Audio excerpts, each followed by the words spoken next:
सभी को मेरा प्यार भरा नमस्कार। सुबह सवेरे में एक बार फिर से आप सभी का हार्दिक स्वागत। आइए दोस्तों, शुरुआत करते हैं आज की प्रमुख खबरों से। दिल्ली उच्च न्यायालय ने भी समान नागरिक संहिता को लागू करने की वकालत की है। कानून के सामने सब समान हैं और सबके लिए एक समान कानून जीवंत लोकतंत्र की बुनियादी जरूरत है। निकाह, तलाक, संपत्ति के बंटवारे आदि के संबंध में वैकल्पिक व्यवस्थाओं की मौजूदगी न सिर्फ देश के विधिक व न्यायिक ढांचे के लिए लंबे वक्त से बड़ी चुनौती बनी है, बल्कि ये संविधान के कई महत्वपूर्ण प्रावधानों को तत्वतः लागू करने में भी बाधक है। विभिन्न मंचों से उठ रही समान नागरिक संहिता की जरूरत पर प्रकाश डालते हुए दिल्ली हाई कोर्ट ने कहा है कि केंद्र सरकार इस संबंध में जरूरी कदम उठाए। सुप्रीम कोर्ट भी समान नागरिक कानून को जरूरी बता चुका है। कोर्ट ने कहा है कि महज उम्मीद बनकर न रह जाए समान नागरिक संहिता। शीर्ष अदालत ने कहा है कि समय समय पर अनुच्छेद 44 के तहत परिकल्पित समान नागरिक संहिता की जरूरत को सर्वोच्च अदालत ने भी दोहराया है। मशहूर शाहबानो केस में भी सर्वोच्च अदालत ने समान नागरिक संहिता को जरूरी बताया था।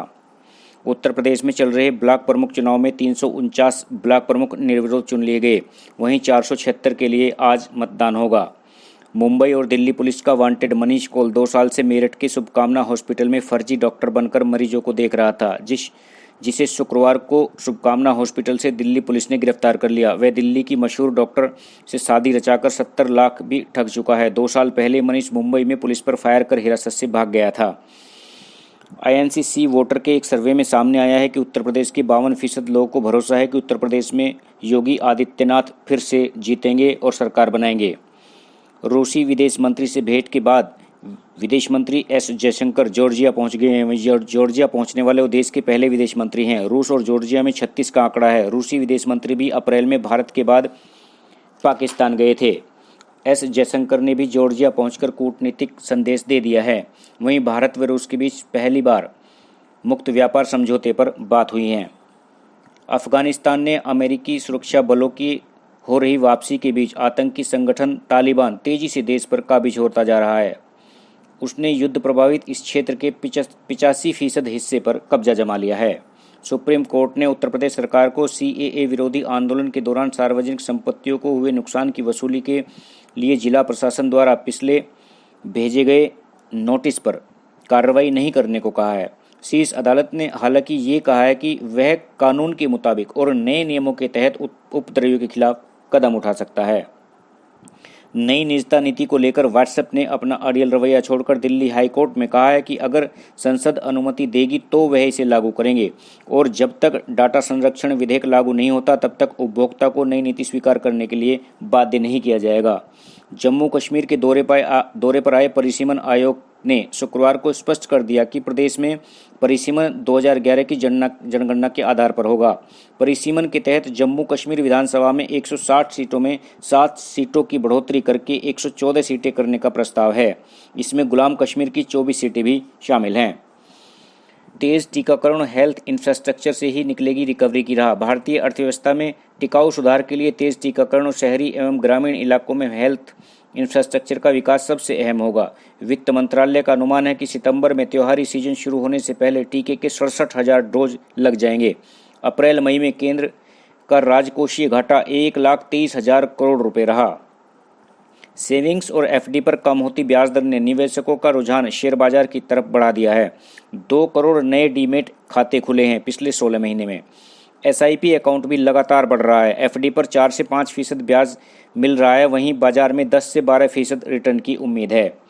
नितिन गडकरी ने शुक्रवार को कहा है कि राष्ट्रीय राजमार्गों के किनारे smart city, township, logistic park और इंडस्ट्रियल क्लस्टर स्थापित करने के लिए सड़क परिवहन एवं राजमार्ग मंत्रालय कैबिनेट से मंजूरी की तैयारी में है। इस संबंध में कैबिनेट नोट तैयार कर लिया गया है। रिजर्व बैंक ने ट्रेजरी ऑपरेशंस एवं करेंसी चेस समेत विभिन्न संवेदनशील भूमिकाओं में काम करने वाले बैंकर्स के लिए सरप्राइज लीव का निर्देश दिया है। बैंकों के ऐसे अधिकारियों को साल में 10 दिन की एक मुश्त अवकाश देने को कहा गया है।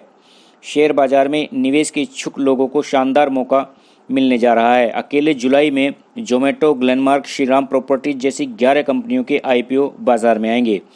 एक माह में इतनी कंपनियों के IPO शेयर बाजार के इतिहास में पहली बार ही आ रहे हैं। 1 अगस्त को प्रस्तावित नीट का टलना लगभग तय है। इसे अब अगस्त के अंतिम सप्ताह में कराने के संकेत मिल रहे हैं। शताब्दी वर्ष तक गांव-गांव में लगेंगी संघ की शाखाएं। न्याय पंचायत स्तर तक लगने वाली शाखा को ग्राम पंचायत तक ले जाया जाएगा। संघ मंडली से लेकर रात्रि शाखाओं के संचालन की भी तैयारी है। मेरठ में प्रस्तावित परतापुर हवाई पट्टी विस्तार के लिए नागरिक उड्डयन विभाग को जमीन दे दी गई है। वन विभाग की 37.69 हेक्टेयर जमीन पर कब्जा लेने के लिए आदेश जारी कर दिए गए हैं।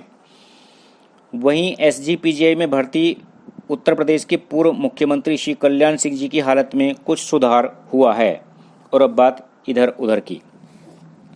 इंसान के शौक जब जुनून बन जाते हैं तो कीर्तिमान स्थापित होते हैं। टेक्सास में भी ऐसा ही एक रिकॉर्ड बना।